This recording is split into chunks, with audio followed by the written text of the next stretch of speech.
రాష్ట్రానికి పెట్టుబడుల లక్ష్యంగా Telangana CM Revanth Reddy America tour కొనసాగుతోంది. వరల్డ్ బ్యాంక్ ప్రెసిడెంట్తో పాటు పలు కంపెనీల ప్రతినిధులతో భేటీ అయిన ఆయన రాష్ట్రంలో పెట్టుబడులపై చర్చించారు. న్యూయార్క్ టైమ్స్ స్క్వేర్ స్ట్రీట్లో రేవంత్ రెడ్డి ఫోటోలను అక్కడి బిగ్ స్క్రీన్స్ పై ప్రదర్శించిన అభిమానులు ఆయనకు ఘన స్వాగతం పలికారు. తెలంగాణ సీఎం రేవంత్ రెడ్డి 3 రోజులుగా అమెరికాలో పర్యటిస్తున్నారు. ప్రపంచ బ్యాంక్ అధ్యక్షుడు అజయ్ బంగాతో భేటీ అయిన ఆయన మూసీ డెవలప్మెంట్ ప్రాజెక్టుకు సహకారం అందించాలని కోరారు. పెప్సికో యాజమాన్యంతో భేటీ అయిన సీఎం రేవంత్ రెడ్డి మంత్రి శ్రీధర్ బాబు రాష్ట్రంలో మరిన్ని పెట్టుబడులు పెట్టాలని కోరారు. హెచ్సిఏ సీనియర్ లీడర్షిప్ తో ప్రత్యేక సమావేశం నిర్వహించారు. తర్వాత న్యూయార్క్ స్టాక్ ఎక్స్చేంజిను సందర్శించారు సీఎం రేవంత్ రెడ్డి. అమెరికా పర్యటనకు వచ్చిన రేవంత్ రెడ్డికి అభిమానులు అపూర్వ స్వాగతం పలికారు. ప్రఖ్యాత న్యూయార్క్ టైమ్స్ స్క్వేర్ స్ట్రీట్లో రేవంత్ రెడ్డి ఫోటోలను అక్కడి బిగ్ స్క్రీన్ పై ప్రదర్శించారు.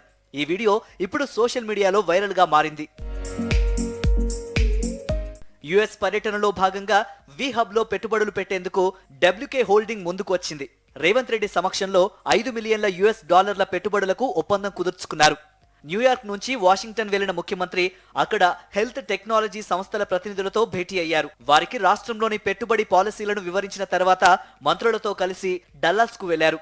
అమెరికాతో పాటు దక్షిణ కొరియాలో పర్యటించనున్న సీఎం రేవంత్ రెడ్డి ఈ నెల 14న రాష్ట్రానికి తిరిగి రానున్నారు.